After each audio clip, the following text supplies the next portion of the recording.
Welcome back to another episode of On the Subject. I'm your host, Michael Vilardo, co-founder and CEO of subject.com. You know where to find us.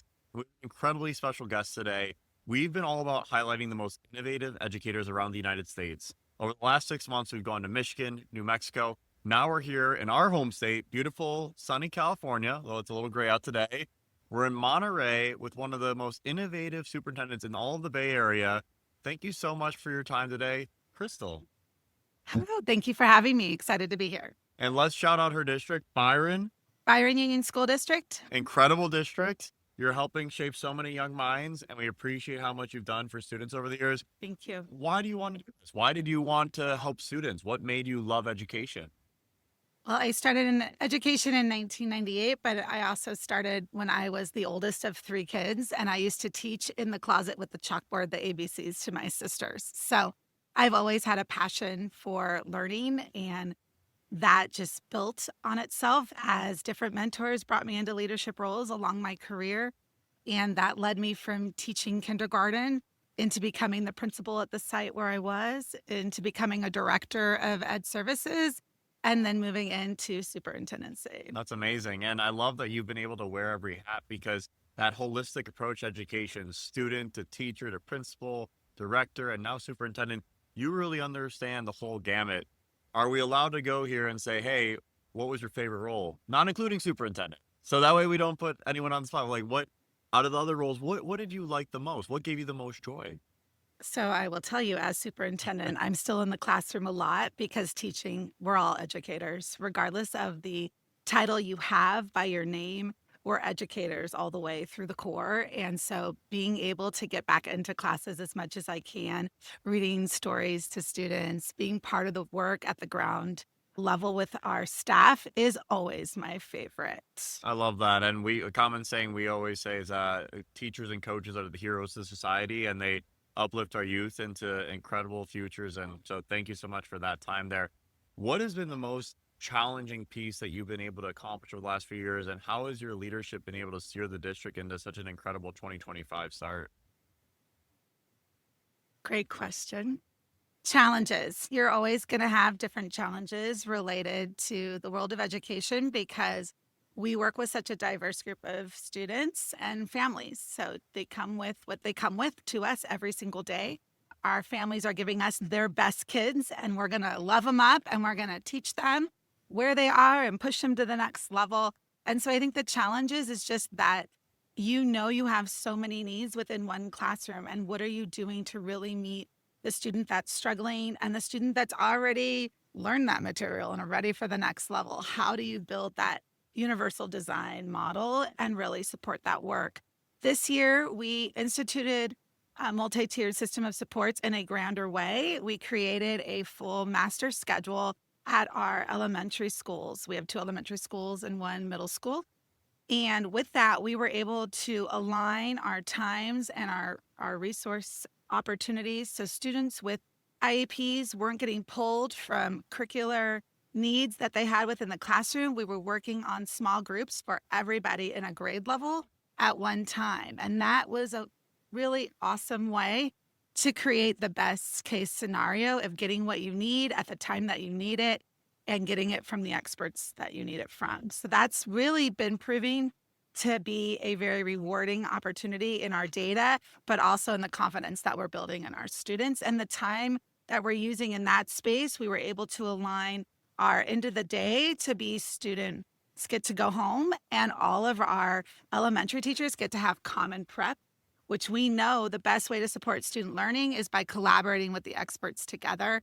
And having that common prep time for teachers to collaborate and plan and do what they need to do at the end of every day has also been a game changer for our district. That's amazing. And congrats on all the incredible cross-functional alignment you've been able to get through to your district. It's really impressive. You talked about being a kindergarten teacher in 1998. We're in 2025 now.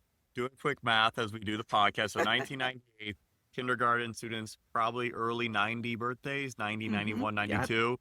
Now we're in 2025, K-8 district. These students, you're teaching all Gen Alpha students in some cases. What do you think the biggest difference between a Gen Alpha and a millennial is? I'm a millennial, so feel free to pile on. Don't worry about it. I think our biggest difference as we've evolved over those generations is the reality that technology isn't something you do, it's what is. It's what you've always known. It's how you think, how you thrive, how you go through life. And that change from learning the different technology that's come out to just getting the newest upgrade so it's faster for you to do whatever you need to do. That I think has really changed just how our brains are wired, how we're learning, how even the way we want to be innovative within our classroom on attention spans and getting kids excited about learning, the way that classrooms have been set up for many decades is constantly evolving. And COVID put a little pin in it with virtual reality of the ways we teach online. And then coming back to reality after that, very different in how we engage our students. And we're still learning the best ways to do that. But I think that they have resources that give them all the answers. And so it's more about critical thinking, deep thinking, innovation, big dreams, and related to having the next level of leadership that they're going to bring to the table. I couldn't agree more with you. That's exactly why we're trying to focus more on, video and audio submissions, showing your ability to think creatively and put your thoughts into words. And it's really important to be able to have that critical mind and critical thinking. And, one way we always love to wrap the podcast is if you could think of a student or teacher that's impacted your life and give them a shout out and thank you and pass that word forward. We always love to hear who's impacted you. I know it's been thousands of people, but if a student or teacher came to mind that you wanted to give a shout out to the camera, we'd love to hear it. So my shout out would be to Miss Jerry Patey, Miss Jerry and Payne, fourth grade teacher.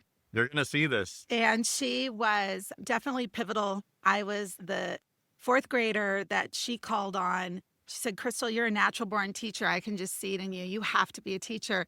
And we had a student that came from Indonesia that did not speak any English at all, came to us fresh without anything. And she said, I need your help. I need you to go with her in the library every day during quiet reading time, which they used to do for us for 15, 20 minutes.